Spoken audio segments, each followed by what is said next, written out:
자, 안녕하세요. 10월 24일 주식 정리해드리는 주정남. 오늘도 시장 정리부터 먼저 시작해보도록 하겠습니다. 자, 일단 들어가기 전 구독, 좋아요 눌러주시고요. 어떤 내용 나오고 있는지 살펴보도록 하자면, 일단 뉴욕 증시 같은 경우에는 트럼프 미국 대통령이 시진핑 중국 국가주석을 다음 주 만난다라고 확정을 했습니다. 하다 보니까 최근에 있었던 긴장감이 완화가 될 수밖에 없었겠죠. 하다 보니 증시는 자연스럽게 올라가게 되었습니다. 정확히는 어떻게 일정을 공개를 했냐면, 요 양반이 28일에는 일본, 29일에는 한국의 이재명 대통령, 그리고 30일 중국의 시진핑 주석 만난다. 그럼 지금으로부터 대략 6일 정도 기다리게 되었을 때 나름 실무진에서 좋은 소식이 미리미리 들려오게 된다면 이게 증시에 빠르게 선반영이 될 수 있다라는 건 감안을 하면서 보시면 될 것 같습니다. 자, 그리고 이런 상황에서 기업들의 실적 발표가 연이어서 보여지고 있는데 대체적으로 어떻죠? 예상치보다 높은 모습들이 많이 보여주고 있습니다. 지금까지 발표된 기업의 80%가 예상치보다 높게 나오게 되었다라고 해요. 그럼 이걸 통해 미국의 경기는 여전히 강하다라고 생각을 할 수 있고, 이 역시 증시에 매우 긍정적이다. 같이 묶어서 보시면 되겠습니다. 자, 그랬을 때 국제유가는 WTI 기준 지금 61.79달러까지 올라갔는데 왜 그러냐면 지금 미국이 러시아 압박을 하는데 석유나 가스 쪽은 좀 제한적으로만 건들지 본격적으로 건들진 않았었거든요. 근데 유럽이랑 우크라이나가 양보를 함에도 불구하고 러시아가 여기서도 더 얻어내려고 강짜를 부리다 보니까 좀 심각하게 이번에는 압박을 주려고 하는 것 같습니다. 하다 보니까 국제 석유 유통량 감소한 거 아니냐. 그러다 보니까 급등 5.62% 올라갔습니다. 그리고 채권은 약세에, 달러는 강세에, 금 가격은 상승 마감하게 되었습니다. 자, 그럼 이외에 어떤 것들이 있는지 더 이제 살펴보도록 하자면, 현재 이 파운드리가 전 세계적으로 꽉 차다 보니까 TSMC 다음이라고 할 수 있는 삼성에도 일거리가 쏟아지고 있죠. 삼성전자, 테슬라 이쪽에 AI 5칩 생산한다 발표 나왔습니다. 파운드리 가동 얘기 들려오고 있고, 그리고 스페이스X의 위성용 AI 칩도 삼성에서 개발한다라는 이야기를 하고 있거든요. 그러면 물량을 빠르게 맡기고 싶어 하던 이들이 삼성 쪽 찾게 될 수 있지 않겠습니까? 그럼 삼성은 적자를 봤던 사업부를 반전시키게 될 수 있을 것이고, 여기에 소재, 부품, 장비를 납품하고 있는 기업들 같은 경우에도 이제는 장사 좀 잘 되겠네. 한국 증시에 대체적으로 긍정적 여파가 갈 것이다. 저건 이렇게 묶어서 보시면 되겠습니다. 자, 그리고 XR 기기. 관련해가지고도 계속 얘기가 들려오고 있어요. 근데 지금 이 구글 쪽에 종속이니 뭐니 얘기가 들려오고 있긴 하거든요.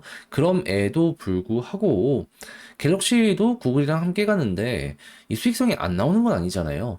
이걸 통해서 삼성은 자기만의 바운더리를 차지하게 될 가능성이 있다 보니까 이건 너무 나쁘게만 보지는 말자. 이렇게 넘어가 보시면 될 것 같습니다. 자, 그리고 조선 쪽 나쁠 거 없어요. 방사는 물론이거니와 그 이외에 컨테이너 등등도 계속해서 우리 쪽으로 일거리가 몰려들고 있다라고 하죠.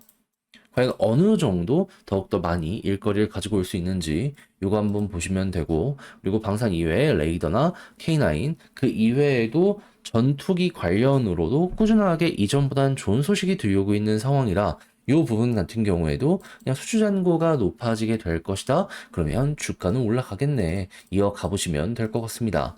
자, 그리고 배터리 관련으로도 캐즘을 지나가는 이야기가 들려오고 있다 보니까 투자에 대한 이야기가 되게 많이 들려오고 있어요. 그럼 멈췄던 것들이 굴러가기 시작하게 된다면 소부장까지 지금은 한번 다시 봐야 될 필요가 있겠죠. 마지막으로 GPS 없이도 드론 운영 가능할 수 있게 지금 업데이트를 하고 있다라고 합니다. 이 재미나 여러 가지로 드론 오는 거 막는 이런 방식이 많잖아요. 그걸 이겨 나간다라는 것이기 때문에 또 한 번 전쟁의 새로운 무기가 등장을 하게 될 수 있다. 한국이 선점한다면 이건 굉장히 높은 프리미엄을 받게 될 수 있기 때문에 이거 되게 좋은 내용이네. 그냥 쭉 이런 쪽으로 우리가 괜찮은 성과를 내면은 따라가 보시면 될 것 같습니다. 자, 이렇게 해서 오늘의 시장 정리 딱 한번 해봤는데 어떻게 여러분들께 도움이 되었을지 모르겠습니다. 잘 보셨으면 좋겠고, 내용 마음에 들었으면 구독, 좋아요 눌러주시고요. 지금 말씀드린 내용은 장 시작하기 전 텔레그램 공방을 통해서 올려드리고 있으니 보고 싶다라고 생각을 하신다면 영상 소개란에 있는 링크 클릭하시고 이 부분은 참고 한번 해보시면 될 것 같습니다. 자, 그러면 개별 종목을 살펴보도록 할게요. 안녕하세요. 제가 이번에 가지고 온 종목은 현대건설을 가지고 왔습니다. 제가 이전 영상에서 요 자리를 지켜주는 게 베스트다라고 했는데 딱 지켜줬네요. 그렇다는 얘기는 힘이 좀 있는 것 아닌가. 그런 상황 속에서 나오는 뉴스만 보면 심상치가 않습니다.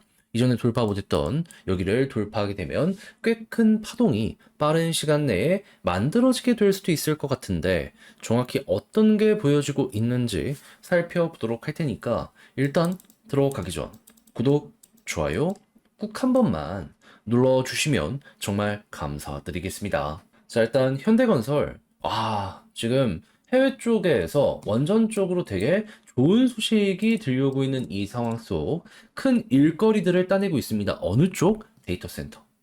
근데 데이터 센터 같은 경우에는 만들기 되게 쉬울 것 같은데 어렵습니다. 기술이 엄청나게 많이 들어가요.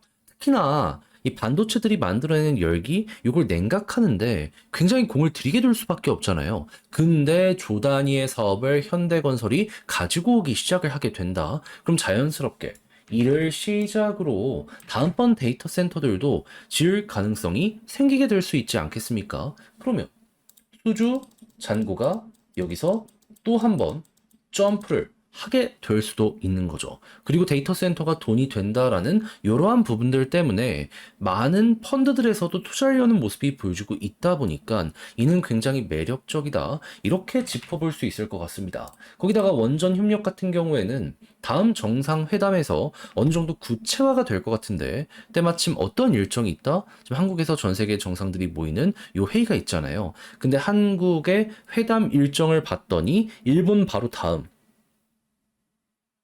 한 29일이었나요? 그때로 지금 알고 있는 상황이거든요. 그럼 다음 주에 이 관세 협상은 물론이거니와 원전 관련으로도 무언가가 지금 이야기가 나오게 될 수 있겠구나. 이리 생각을 할 수 있을 것 같아요. 그러면 현대건설은 여기에 수혜를 받아서 계속해서 기대감 선반영으로 올라갔었던 전적이 있는 만큼 또 한 번 다음 주에 액션 튀어나오게 될 수가 있겠죠. 그럼 이것만으로도 반전은 충분히 가능하다. 그런데 원래부터 돈을 벌게 해줬던 건 주택이다 보니까 이것도 봐야 된단 말이에요. 근데 부동산 시장 어떻게 되고 있죠? 과열 심각합니다. 근데 요 과열을 못 잡으면 이전에 문재인 정권 때도 이를 못 잡아서 정권이 바뀌었던 거잖아요.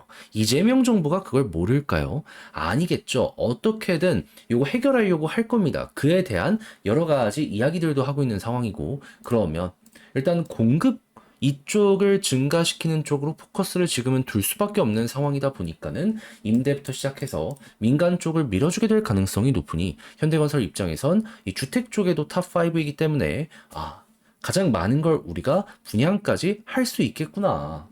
물론 누군가는 얘기할 수 있어요. 세금으로 압박하면 끝나는 거 아니냐.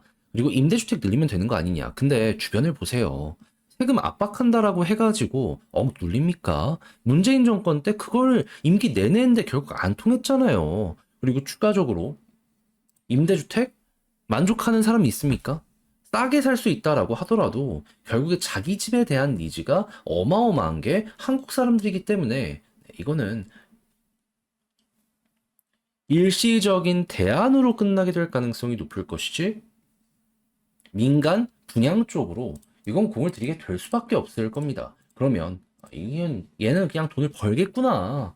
과거만큼을 한 번에 회복하는 건 힘들지라도 결국에 어느 정도는 우리가 원하는 걸 끌고 올 수 있겠구나. 지금 이 순간 이렇게 보면 좋을 것 같습니다. 그렇다라고 했을 때 26년, 27년 예상되는 영업이익과 순이익이 어느 정도다? 7천억과 9천억 1조 요 정도 얘기하고 있다. 그럼 지금 시가총액은 27년 기준으로 PER 6 정도밖에 안 되는 상황이기 때문에 적정 가격, 저평가 이렇게도 생각을 할 수 있겠죠. 올해 끝나가면 이제 28년도 실적이 나오게 될 거라 그에 대한 기대감은 현재 위치 더더욱 커지게 될 것이다라고 볼 수 있을 것 같습니다.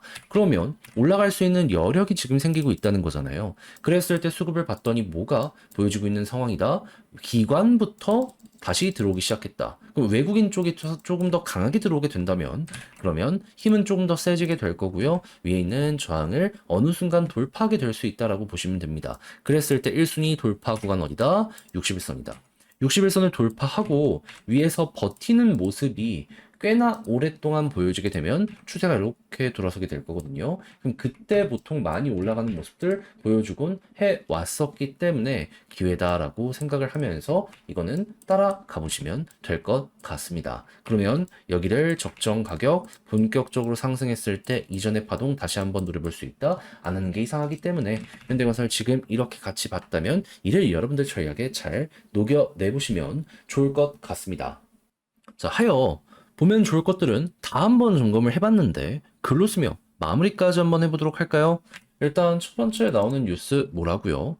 원전 다음 주에 기대감 커지게 될 것이다. 이외에도 데이터 센터 먹거리 엄청 커지게 될 것이다. 그리고 주택 공급 같은 경우에도 지금 들려오는 여러 가지 소식을 보면은 우리가 원하는 쪽으로 가게 될 수밖에 없고 수급 쪽으로 기관 들어오고 있으니 외국인까지 컴백하면은 여기 자리 탈출이 머지않아 보여지게 될 거다.